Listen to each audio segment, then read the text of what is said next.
Welcome to Alex and Annie, the Real Women of Vacation Rentals. I'm Alex. And I'm Annie. And it is January 1st. It's the first of the year. Happy New Year, Happy Annie. New Year. Everybody. We made it. 2023 is over and 2024 is here. Yeah, I feel like we just slid into home base because I'm tired. It's been a year. Obviously, Annie, you did a great job of bringing all these fun things for us to wear today, but I actually really can't see any of these, so I'm going to take them off. We are here today. This is a special episode where I'm actually in Annie's hometown. I am in Panama City Beach and here recording at a beautiful oceanfront condo and just reminiscing on yet another year what a year it was. Yeah. So, I mean, this time last year, we were getting ready to we had just started new careers. We'd started new jobs. And on November 1st. We both started new jobs. Yeah. And we both said that we, again, apologized to everybody for the calendar blow up that we gave to everyone. But yeah, I don't think we had any idea what we were getting into. No idea. It is fun. I will say this is cool being able to sit and look at you eye to eye. We're behind a screen in most cases when we're interviewing people and just talking to each other. So this is super cool to do that. But yeah, what a year it was. And I think this time last year we were both bright-eyed, bushy-tailed, let's do this. And I don't know that anything's changed. I think we still are.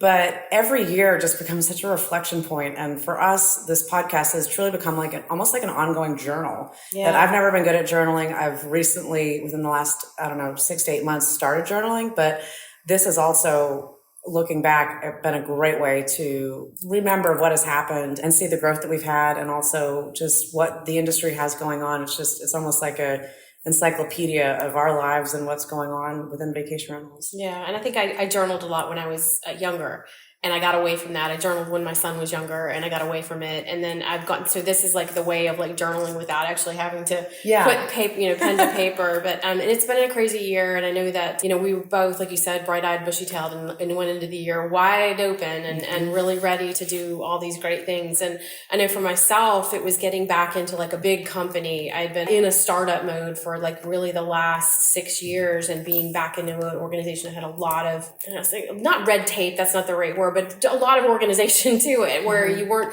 just stepping in other people's lanes. I was just so used to that. So that's been a reset for me, but it's also taught me where my skill sets needed to be fine-tuned and where I needed to pay more attention to. So I feel like I've grown a lot. What's an example of that?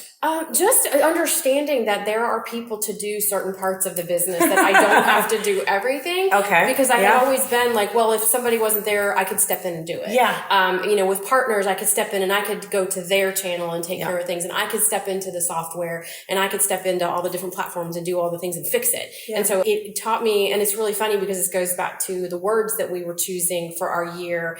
And I chose inspire and you had chose patience. Mm-hmm. And what I learned was to be patient. And I had to have patience to be able to inspire. So our words really worked well together. They definitely did. Yeah. And what a year of trying to have patience it was. But inspiration too, a lot of inspiration. I mean, I think we both got to meet so many amazing people this year.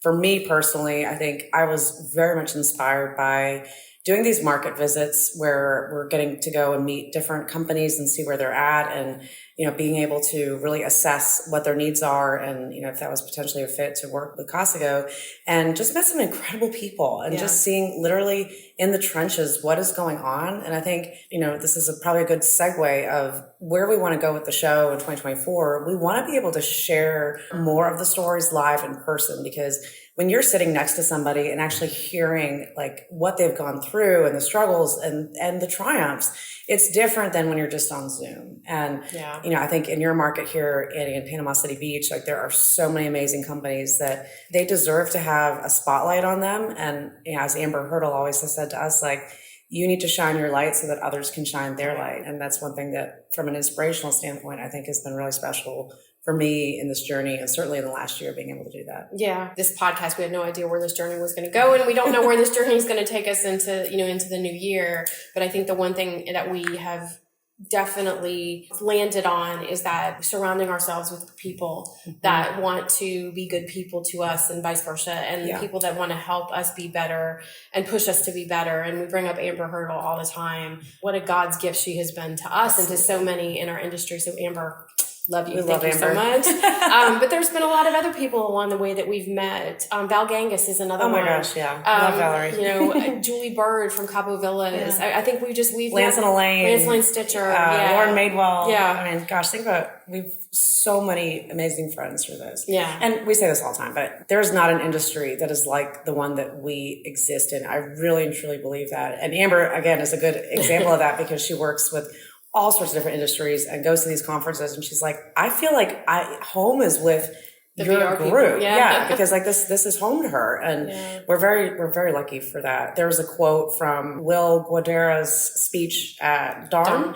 from his book, Unreasonable Hospitality, that the only moat that is real is relationships. And I so strongly believe in that it's not about tech stacks. It's not about any of the tactical things. It's about those things. But at the end of the day, the relationships and the bonds that you form with your people, your employees, your vendors, your friends, your partners, that is what gives you purpose in this industry. For me, at least. Oh, 100%.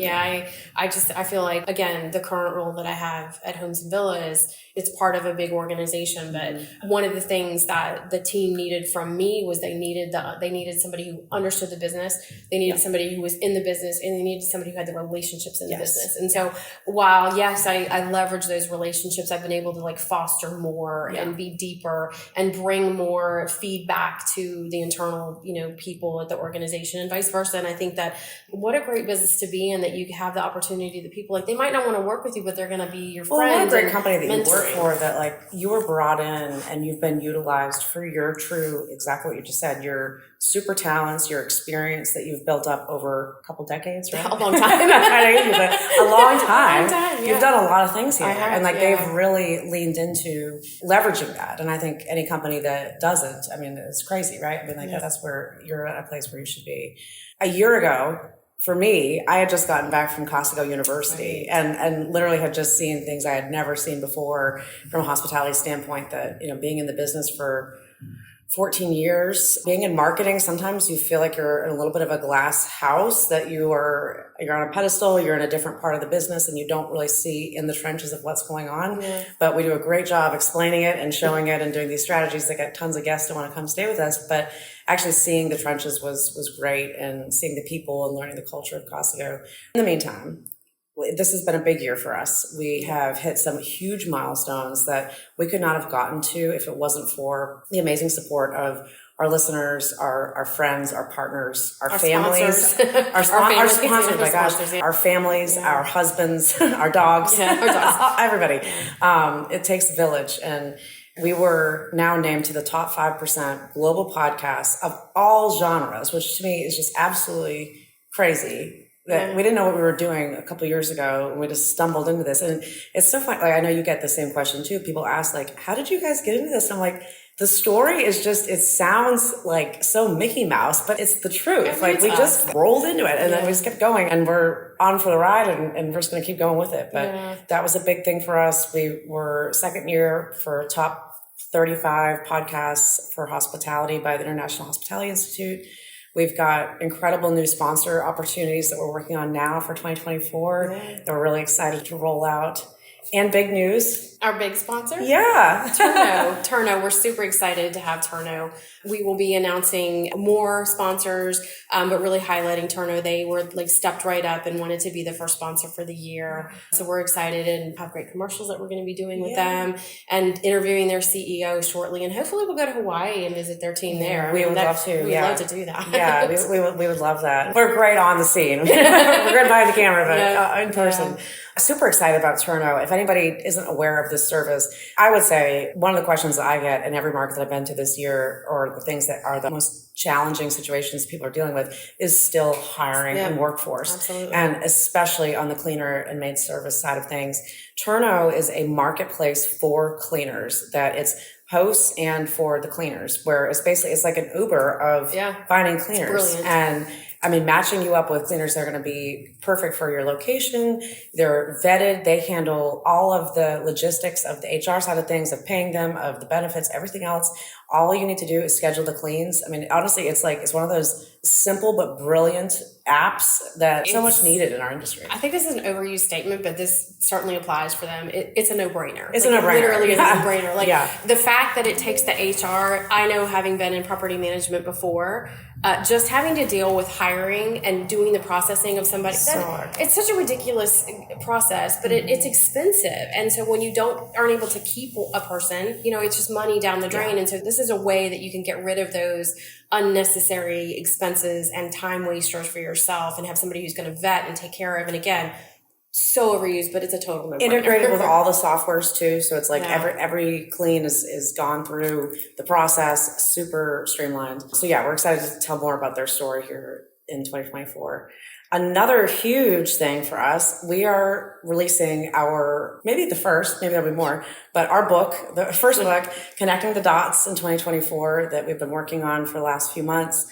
And this is going to be a collection of the biggest aha moments that we've learned in this journey, shared through the lens of the amazing people that have been on our show. We're so excited about bringing this to market because here's the thing, not everybody listens to podcasts and everybody watches YouTube. Some people like to actually read books. Yeah. That is still a thing. But we've interviewed so many amazing people the last 2+ years.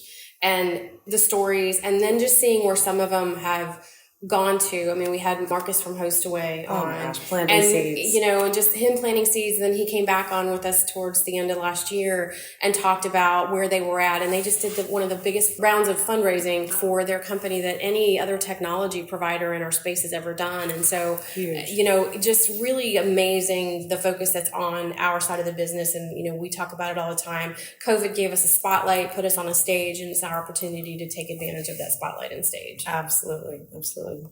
So next up, we did this last year and we did it actually in 2022 also. I feel like we were babies back then, but our words of the year. And this is something that we got from Amber Hurdle of picking our word of the year. And I went back and I listened to our episodes in 2022 for January 1st and 2023. And I wrote down what we had said. For me, 2022, my word was esprit de corps. At that point, I was still with Condo World. I was becoming chair of the board of directors for the Chamber of Commerce. And esprit de corps, for anybody that doesn't know that word, it's a military term, and it means basically a team coming together for the betterment of the group.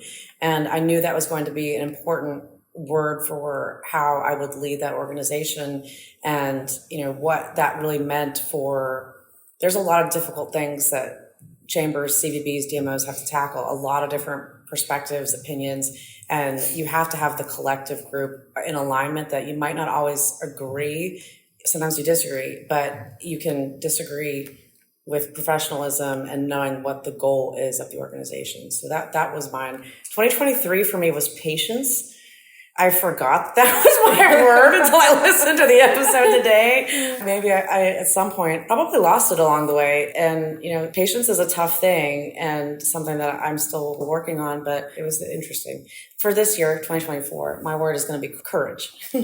And that's about being able to take a leap of faith and knowing that I trust in myself and my abilities and my confidence is what is going to make me go to the next level and do things that probably are going to scare me, probably scare the hell out of me, but I'm going to do it anyways because I know what's the worst that can happen, right? Like Julie George said to us, literally, what's the worst that can happen? Yeah. So you fail and you learn something. Yeah. Right? Yeah.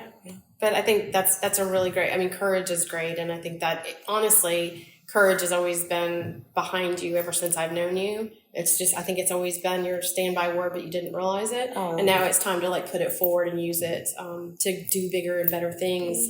So for me, mine was just stepping into myself. And so it, again, goes back to Amber. She just inspired so much, but authenticity was my word in 2022. And I really stepped into me, who I am, and stop trying to be who I thought other people needed me to be, and just really be yes, I'm not a perfect talker, and I'm not a speech maker, and I can be awkward, and I'm silly, and I like to laugh, and I like to hug. I think you're pretty good at talking. I can talk all day.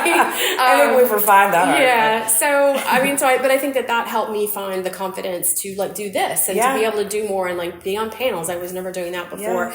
And then last year, when I knew I was taking the position with Marriott, with Homes and Villas, I knew that I was going to be leading a team, and I was leading a team that had been struggling, and not that they weren't capable. They were all completely capable, amazing people, so talented. They just needed a mindset like shift. Mm-hmm. And so I thought, okay, my words inspire, because I needed to inspire not only myself, but the team and then others around me. And I think that really was a focal point for everything that we did this year. And I know, I've kind of belabored the point about education and really being there to be helpful and have been called names for being helpful or wanting to be helpful and people saying that I'm just too nice, but that's just who I am. It's like authentically who I am. And if that inspires somebody else to be a nicer person to somebody else, and spreading joy and love and all those things I love about life, and all that, it like made me reflect on a lot of things. And so I chose my word for this year was going to be grace.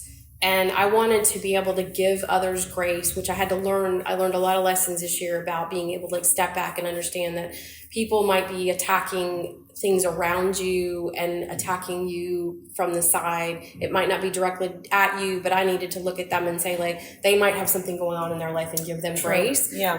And on the same point, give grace to myself and not think things, not be so judgmental of myself, not think that everything that I do is not enough, because sometimes it's more than enough, and it's okay if I step back and go, like, I don't have any more in my tank to give. Right. Yeah. And I will say, in our friendship, you've been just a huge inspiration to me. And all three of those words, I've learned so much from you in this process and the podcast. And I know so many other people have as well. And I think that's the cool thing about this is like, you have so much experience and so much inside of you that like the people that didn't know you or hadn't heard your message before that are now hearing from you, it inspires me to want to keep doing this, because I want more people to know you. Because I know my life has been blessed for the best because of me. Well, thank you. Okay, we digress. Next up, sorry, we're changing lanes pretty rapidly here, but got a lot to cover. we have a lot to cover. First of the year. One thing we want to make sure to cover too, our top episodes. We've had honestly an incredible year of having just wonderful guests on the show and super relevant topics of what they brought and what we've discussed. But our top 5 episodes, actually we should start from the bottom up. Oh, right? From the bottom. Okay. Yeah. Okay, hold on. Good idea. Okay, number 5. That was Planting Seeds with Marcus Räder. So Marcus is he's just a brilliant human being, and what a fascinating person, but the CEO and founder of Hostaway, and just a great episode. And we had him back later at the end of last year, and we will hope to have him once a year, because I think he's somebody that's going to be just moving and shaking through the business. Amazing. Yeah. So, and the message of Planting Seeds meant so much to us when we learned that from him, or he put it in a way that it was just so easily consumed by us because of the place we were in both of our lives in 2022. It was an aha moment. It was, it was an aha moment for sure. Number 4, it was our first of the month bonus episode with Simon Lehman. It was Simon Says the Airbnb bubble has burst. I'm sorry, but he was right. Yeah. I think with that episode got a lot of attention because some people are just like, no, it hasn't. But yes, it has. Times have changed. This is going to be a challenging year that we're going into. 2023 was a challenging year for a lot of areas too. It's not just, as you say, it's not just about just putting a property on Airbnb and all of a sudden you're just going to be wealthy and driving a Bentley by Friday. Like there's a lot more to it, and there's so much inventory. That was episode 106. Obviously, Simon is one of the largest and most well-known thought leaders in our industry, and just has been a mentor and a friend to Annie and I. So anything that he says, we just want to listen, but that was a great one. And then our number 3 one, this was an interesting one that we kind of came out of left field. We met this lady through LinkedIn, but it was Unveiling the Secrets of High-End Concierge Service for Vacation Rentals with Kristin Brown of Concishare. Concishare, yeah. And just a really cool concept. And I can't say what we talked about. We talked about some really interesting stories off camera about some people behaving badly in units. And let's just say it's not really reserved for just the average Joe to behave badly. Some very well-known people do behave badly. Totally. And that was episode 93 if anybody wants to go back and listen to it. One thing that I think is, and we'll get to our predictions for 2024, I don't want to spoil one of them, I feel like concierge is now becoming much more front of mind for people. Yeah. And as people are trying to think about, and companies, what is going to differentiate themselves going forward, because there is so much competition. The concierge, one, it's a competitive advantage. It's also a additional revenue source. Yep. And the way that Kristin has done it makes it a very profitable revenue source. So that was a great episode and something a little bit different for us. I think that's going to be an interesting topic to see, maybe with some other different types of concierge type services in 2024, what that looks like. Yeah, we'll definitely unpack that when we talk about our predictions. Yeah. Number 2 was our 2023 update, markets, revenue, bookings, and more with Melanie Brown of Key Data. We love Key Data, Jason, Taylor, the whole team there. They're amazing. Big fans. This was a great episode because I think when this came out, this was I believe it was in April or May. It might have been May. And there are a lot of people at that point that in their companies, if you don't listen to podcasts, if you're not part of Chambers of Commerce, if you don't go to events, if you're only in your own data, you can get really in a silo of thinking like, I'm doing something wrong. Yeah. What am I doing wrong? And that's why we so strongly believe in the value of masterminds, of collaboration, of working with different vendors, and Key Data is one of them, that you're able to see such a high level view of like what is actually going on in your market and in comparative markets.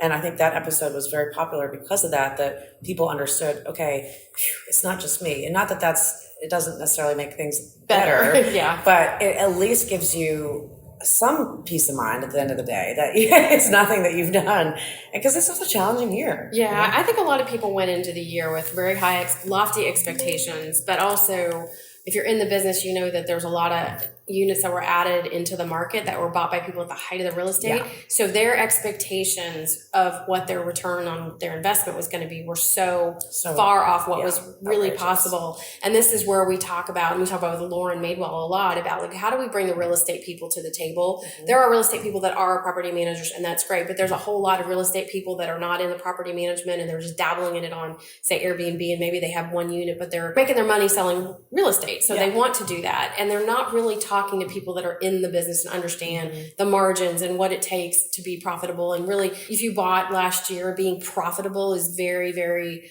it's a hard thing. Mm-hmm. So people have to be in it for the long run. It's again, my harp on it's not get rich quick. You're not going to have a Bentley by Friday. Might be Monday. Maybe Saturday. Yeah, exactly. Some good financing. Yeah. And drum roll, the number 1 episode of 2023 is how to explain changes in revenue and bookings to your homeowners. This is with our favorite group of people. Yeah. So Ben Holman from Reven Research, Rebecca, and then Lance and Elaine Stitcher. Yeah. I mean, our homies, on the Eastern Shore of Virginia. Yeah. They really dove into their numbers, and they know that what Ben was able to do for them, and what Reven Research and that team was able to do for them, was just a game changer. And I think that they weren't afraid to share the good, bad, and the ugly about it. And Ben has such a disarming way of like just making you understand the numbers, and being excited about the numbers. And so I think that resonated with everybody, because people really just wanted to know, like, what is everybody doing and how are they handling this? And they broke it down in a way that was simple, but also explained it in a way that was like, you do have to get into the numbers, you do have to get a little bit into the weeds, and you have to ask questions, and you sometimes have to ask hard questions. But I think, again, that was a really great episode. Ben has been a big supporter and sponsor of us for the last year. Very grateful. One of our dearest friends, and what he's doing for management companies, getting in their books and helping them. It's a really, if you haven't looked into it, definitely look into it. If you're considering hiring a revenue manager and you're not sure if you can afford one, please talk to Reven Research, because they have ways that they can work with you that will probably be less expensive than having to have a full-time person on staff. Until you're at that point. And once you get to a certain point, it makes sense. But their services are excellent. So great. Top 5 episodes. What an incredible year of content.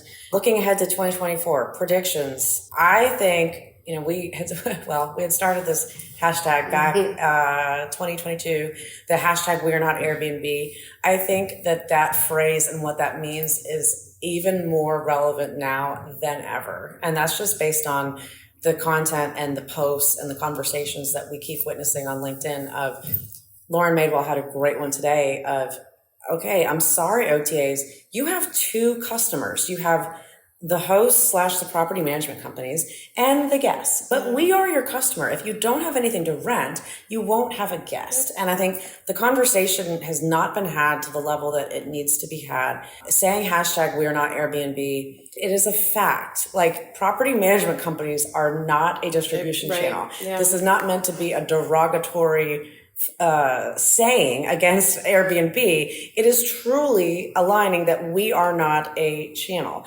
So what does that mean? How do we fix that? We have to figure out who we are as an industry, what we stand for, and what collectively we can do together to get people to understand that there could be thousands of brands across the United States, and that's probably going to be the way that it will continue to be. There could be regional brands that will be larger within their different areas of the country, but there are always going to be a lot of different brands, and that's okay. We don't have to all come under one brand and say that we are Airbnb. Sarah Bradford said, it's not a noun, it's not a verb, it's a OTA. But we are a professional industry that needs to have our message out there better. And I think we need the right people driving that force forward. And we've got some ideas on that. Yeah. Coming. So I think we've all kind of, like scratched our heads and banged our heads against the wall and screamed into the void about this one. Because there is a segment of the industry that is start your Airbnb business. Here's how you become Airbnb. It has just muddied the waters. And I think that's what has made the divide between STR and VR deeper. Yeah. Because there's a lot of resentment on both sides of it. The people on the STR side feel that the VR side is antiquated and doesn't know. I definitely see that's, this total misperception. Yeah. Because again, on the flip side, the VR people look at the STR people as like, oh, they're just to be young people and they don't understand what the business is. It's somewhere in the middle. It's in the right. Middle. Yeah. It's like the right is not as bad and the left is not as bad. Absolutely. Somewhere in the middle. But that's what Alex and I want to do is to be able to bring these two sides together and understand, like, we can learn from each other. For sure. But the one thing that we all have to agree on is that we want to be standalone businesses, or you know what, if you only want to have your stuff on Airbnb and that's all you want to do, that is completely up to you, and that's completely understandable. But don't call yourself Airbnb because you are not them. You're not them. You're still a manager. It's literally just a fact. Yeah. It is just a fact. Yeah. But anyway, not a bashing of Airbnb, just a statement of fact that we as an industry have to find a stronger position for the consumer to know exactly what we are. Totally agree. One other thing that, predictions. Sarah Bradford also talked about this on our last episode that came out this past week about vacation rental companies going to all white linens in the beds. And I think, the condo that I'm staying in here is certainly doing that. And I think a lot of companies are going in that direction. It is so much more professional looking. It just feels cleaner. It feels better. I mean, there are a lot of good things that hotels can teach us about hospitality, and that is one of them. And I think having a hodgepodge of bedspreads is kind of a thing of the past. I think companies need to move forward from that, and especially if we're trying to move the needle on professionalization, which we've talked to Simon Lima quite a bit about this, and that's one of the things that he says as well, that you have to have certain standards. And to me, I feel like that's one that it's not that it's easy to implement, but it is doable by companies on all levels. Yeah. And I think there's another opportunity where just within hospitality, we don't have to have this divide. Hotels and vacation rentals and short-term rentals can be very complementary of each other. And I know I'm going to be at IMN in about a week and a half, and I'm sitting on a panel. We're talking about how you service a guest to make them loyal to a brand and what you do. And one of the things that I know from like the Homes and Villas standpoint is that, we do tap into 90 plus years of hospitality, education, and service, and a world-renowned brand who has these standards that people know if they travel to, Istanbul or they travel to Sydney, Australia, like they know that they're going to get the same level of service. And that's what we should strive to for vacation rentals, is to have that level of service so people aren't getting some of these crazy places that don't have beds, or they don't have. I saw one that was in Europe that there was a bed that was in a bathroom. So there's some things that I think that we could learn from the hotel side of the business. I have slept in a bathtub one time coming back from a trip when my husband was snoring really loud and we lost our luggage and I didn't have my earplugs. I literally slept in the bathtub. Oh, that's got to be. It was not an Airbnb. It was not an Airbnb. It was a hotel. But I don't advise it for anybody. It was terrible. Anyways, just to wrap up, we want to express our sincere gratitude again to everybody that listens to the show. The last 2 years have been incredible for both of us. We've grown personally, professionally, and just the relationships we've made through doing this show have been incredible and so important to both of us. So thank you to everybody that listens. We're super excited to bring you a ton of new everything in 2024. Can't give a whole lot away yet, but a lot more of this, a lot more in person, a lot more sharing stories and inspiration and aha moments. Yeah. And I would say one last thing, that we talked about the relationships and how important that is for us. And one thing that we've toyed with on the back end of like our other, putting the show together and doing conferences and things, is that we wanted to do a lot of good for the industry. And so we are starting an Alex and Annie Foundation, and we gave away our first attendance to a conference to a very deserving individual, Natasha. Yeah, I know she'd be happy for us to say a very deserving individual. And so what we want to do is we want to elevate people in the business that are looking to take the next step forward. And they might be working in an organization who doesn't have the wherewithal to support them in that endeavor. So we'll have more coming out about it, but just be mindful that, we are going to be supporting the industry. We can't write big thousands and thousands of dollars of checks for things. So way we'll do it is we'll choose an individual to attend Verma or attend DARM. We might do 2 every year, but I think it's really important that as we grow and we grow with you, that we can help nurture and grow other people in the business. So, and the amazing thing about Natasha as the first person that was part of this, her first reaction when I was on the phone with her and I said, she fell on unfortunate circumstances and was not able to go to the women's conference. What was supposed to be at the women's conference and DARM, was on a panel, was not able to go to either of them. I said, we will buy your ticket. You can choose which one you want to go to. We can't afford to do both, but we'll buy your ticket. And then Lance and Elaine Stitcher had an extra for DARM. So she was able to go to the Women's Summit and then was still on the panel that she was supposed to be on for DARM. Just seeing her network at that event, like she's kind of a fairly shy. She came out of her shell. She came out of her shell. She met so many people. She's an amazing revenue manager, so bright and brilliant. Yeah. That was so great to see. And we want to be able to do more of that. And the first thing that she said, when I had told her we were going to do that, was she said, I want to pay it back. Like, I want to be part of who you give this to next year.